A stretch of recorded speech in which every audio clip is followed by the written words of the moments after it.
નમસ્તે મિત્રો. થોડા દિવસોમાં જિલ્લા પંચાયત, તાલુકા પંચાયત, કેટલીક જગ્યાએ મહાનગરપાલિકા, નગરપાલિકા આ ચૂંટણીઓ આવી રહી છે. આ ચૂંટણીઓમાં આપણે આપણા વિસ્તારના ઉમેદવારને ચૂંટવાના હોય છે. વિવિધ રાજકીય પક્ષો એના ઉમેદવાર ઉતારશે.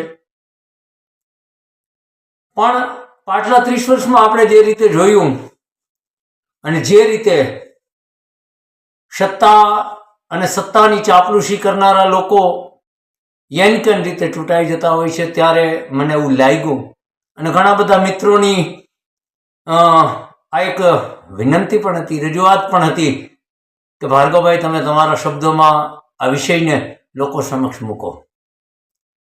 મિત્રો, એક નાનકડી સંસ્થા બનાવે, સંસ્થાના નામે લોકોને મદદ કરે,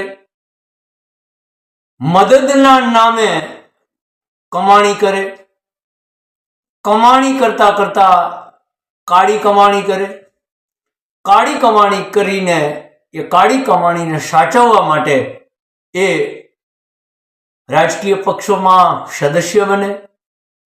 સદસ્ય બન્યા પછી કોઈ પણ નાની કે મોટી ચૂંટણી જીતે અને ચૂંટણી જીત્યા પછી એ કાયમી ધોરણે સત્તા પક્ષની ગુલામી કરવાનું પસંદ કરે, નહીં કે પોતાના મત વિસ્તારના મતદારોની તકલીફ માટે અવાજ ઉઠાવે.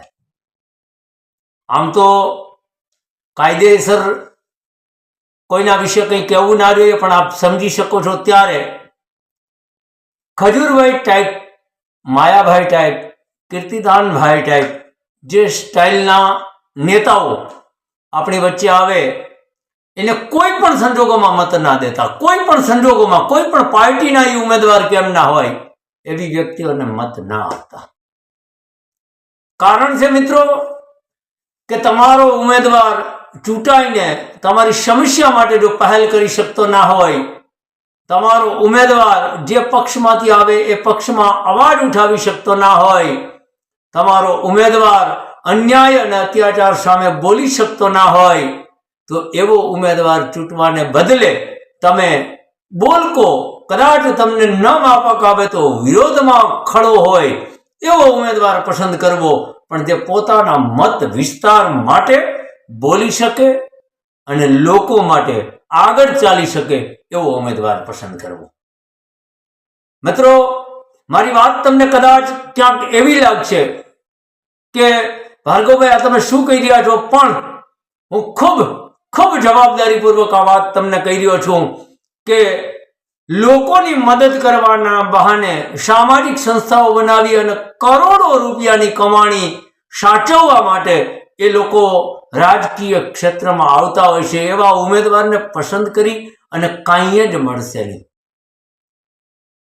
એના હું અનેક ઉદાહરણ તમને આપી શકું, પણ મારી મર્યાદા છે એટલે મારે સંકેતમાં કહેવું પડે તો તાજેતરમાં એક લોક ડાયરાના કલાકારે પોતાના અતિ ઉત્સાહમાં એક એવી વાત કરી નાખી, કોઈ એનું ધ્યાન દોર્યું અને પાછળથી એને બહુ મોટી ઈજા પહોંચાડવામાં આવી. હવે એ વ્યક્તિ એટલી પાવરફુલ છે આપણા રાજ્યમાં કે પોલીસ એના સુધી પહોંચી નથી શકતી. સાંભળવામાં આવ્યું છે કે જે પોલીસ સ્ટેશન વિસ્તારનો એ મામલો હતો ત્યાંના પીઆઈની બદલી કરી દેવામાં આવી. મિત્રો, આ ઘટનાને જન્મ આપણે જ આપીએ છીએ. આપણે જ આવા ચાપલુસ લોકોને ચૂંટી અને આપણો માહોલ ખરાબ કરીએ છીએ.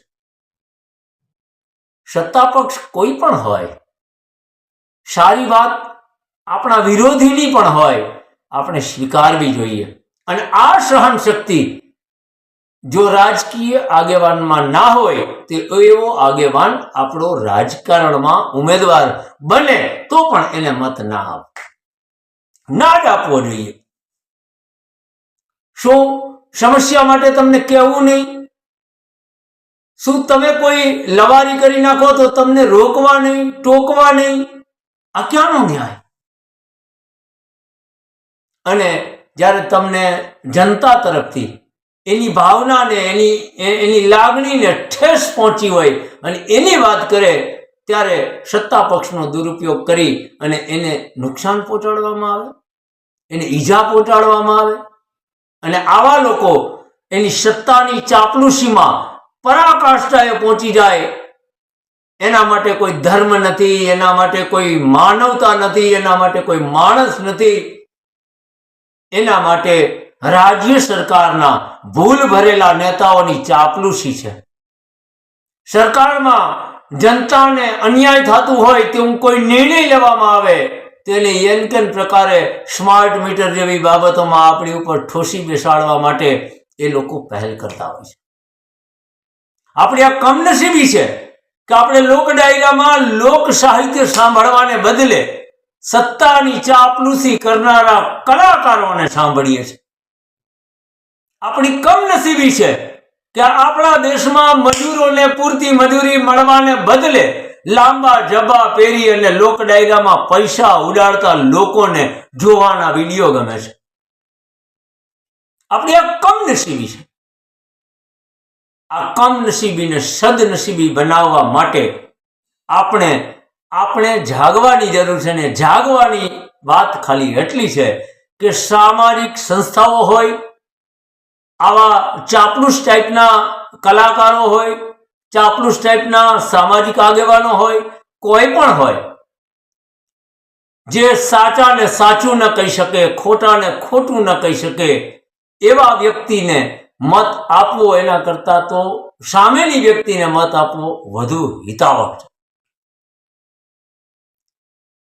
કેટલા બધા સમાજમાં પણ કેટલાક આગેવાનો એવા આવી ચડ્યા છે જે પોતાના સમાજનું પૈસા બહાર પણ સારું કરી શકતા નથી અને સત્તા પક્ષે ચાપલુસી કરી અને સમાજના મોટા મોટા નિર્ણયો લેવા બેઠા છે. મિત્રો, સમાજનો આગેવાન કેવો હોવો જોઈએ?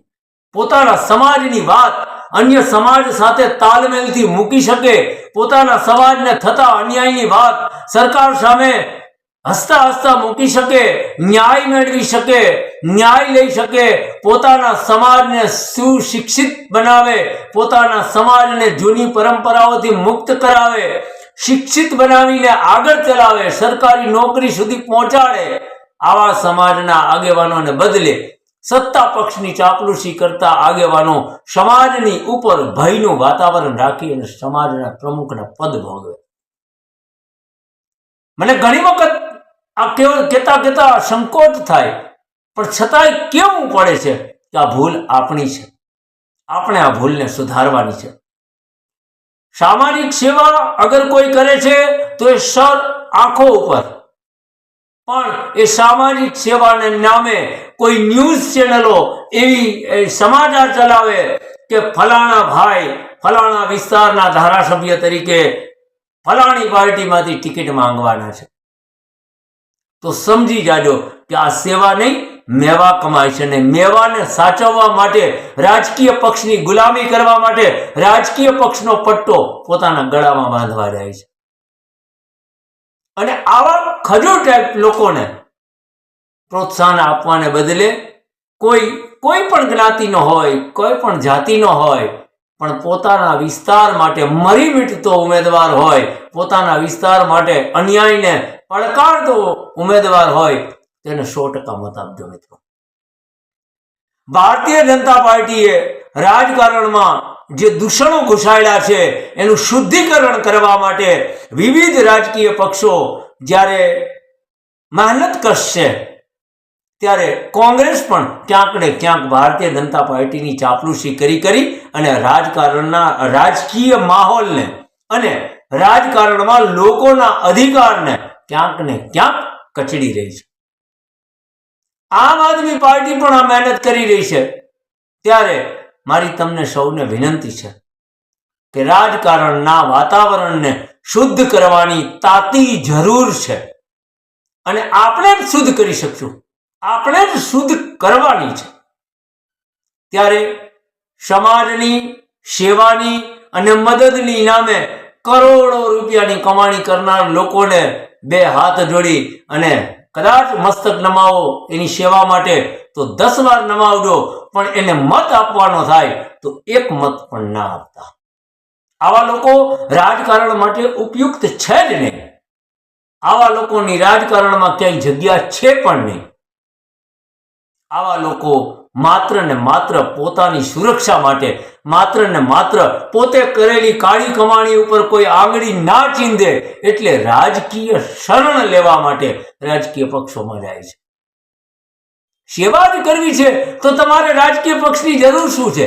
લોક ડાયરો જ કરવો છે તો તમારે સત્તા પક્ષની ચાપલુસી કરવાની જરૂર શું છે? પણ ના, તમારે એના નામે કાળી કમાણી કરવી છે અને કાળી કમાણીમાં કોઈ તમારી કોલરને પકડી ના જાય, કાયદો તમારા સુધી પહોંચે નહીં, એટલે તમારે રાજકીય પક્ષોના નુમાઇંદા બનવાનું છે. આવા લોકોને મિત્રો મત ના આપતા. બસ આટલી વિનંતી કરું છું. કદાચ મારી વાત તમને પ્રિય લાગે, કદાચ ન પણ લાગે તો નાનો ભાઈ ગણીને માફ કરજો.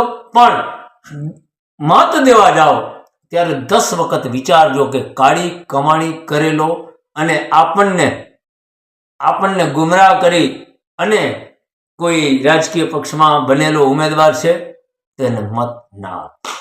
આપ સૌનો લાડલો ભાર્ગવ સુરેશચંદ્ર જોશી. જય હિન્દ, જય ભારત.